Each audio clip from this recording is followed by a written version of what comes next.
Welcome to Frozen G Coins, a place for us to learn about numismatic coins and precious metals.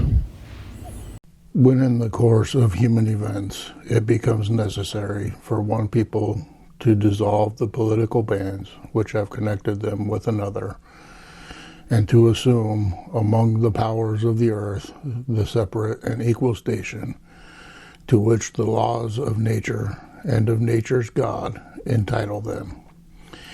A decent respect to the opinions of mankind require that they should declare the causes which impel them to the separation. This coming week, we celebrate the 250th birthday of the United States of America. On July 4th, 1776, the preceding lines were written in Pennsylvania by Thomas Jefferson, declaring the original 13 colonies free of rule by Great Britain and King George III. Patriotism is the quality of being patriotic, devotion to, and vigorous support for one's country. When does it become necessary to start a revolution? We hold these truths to be self-evident, that all men are created equal, that they are endowed by their Creator with certain unalienable rights, that among these are life, liberty, and the pursuit of happiness, that to secure these rights, governments are instituted among men, deriving their just powers from the consent of the governed. Our rights do not come from the government, but are bestowed upon us by a higher power, whether you believe in God or not. To help maintain the rights given to us by our Creator, governments are created. So God created man with rights. Man created governments with rights. But when a long train of abuses and usurpations pursuing inevitably the same object evinces a design that reduce them under absolute despotism, it is their right, it is their duty to throw off such government and to provide new guards for their future security. I have repeatedly heard that maybe we need a new civil war to divide our great nation into right and left. I have always been one to believe that before we divide, we need to either come back to what this nation was created for or revolutionize. Not in a war like what happened 250 years ago. Revolutions can be interpreted as the violent attempt by many to end rule, or can be a turning around, like the revolving circular movement. That these united colonies are, and of right, ought to be free and independent states.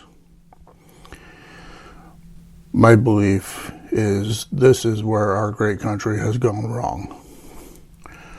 Free and independent states. The federal government has become too big. The autonomy of the independent states has slowly been taken over by one. This is my belief, that our great country was founded as states with their own power, united under one banner to help each other with free trade and commerce, not one banner to rule over all. Maybe that is the revolution that I describe. Make it known that the federal government does not make the rules for all. The people tell the independent state that which they want. The states then tell the federal government. Over the course of mankind, empires have risen and empires have fallen. We can look at a couple instances of such, like the Ottoman Empire from 1299 to 1922, lasting 623 years. The Roman Empire from 27 BC to 476 AD, 503 years. To the Mongol Empire from 1206 to 1368, lasting 162 years. Even the empire that our great nation left, the British Empire from 1583 to 1997, 414 years of reign. That is the reason that revolutions start and the people revolt. Every great nation starts off with the right intentions, but people are corruptible. Give them an inch, they take a mile. With all this said, keep it in mind, I am not calling for a revolution. I am just stating what I believe the Founding Fathers wrote and my interpretations of things, and what I believe will lead us down that path. The Bible tells us in Romans 13, 1-3, let everyone be subject to the governing authorities, for there is no authority except that which God has established. The authorities that exist have been established by God. Consequently, whoever rebels against the authority is rebelling against what God has instituted, and those who do so will bring judgment on themselves.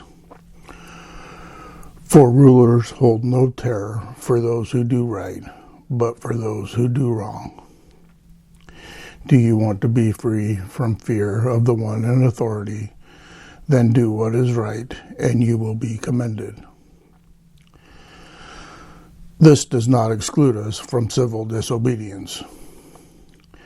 The authority is created by God, so if God's law forbids and the governing body tells us we must obey, which law supersedes? We read about one instance in Acts 5, 27-29. And when they had brought them, they set them before the council, and the high priest questioned them, saying, we strictly charged you not to teach in this name, yet here you have filled Jerusalem with your teaching, and you intend to bring this man's blood upon us. But Peter and the apostles answered, we must obey God rather than men. It is my interpretation that the Founding Fathers were not initially intending for an all-out war. This was the consequences of the civil disobedience. So on this, the United States 250th birthday, let's all remember where our country came from, why it was created in the first place, and let's try and not let this sort of thing happen again. Thanks for watching Frozen G Coins. Feel free to comment video ideas or questions you may have. Also, please subscribe and check out frozeng-coins.com.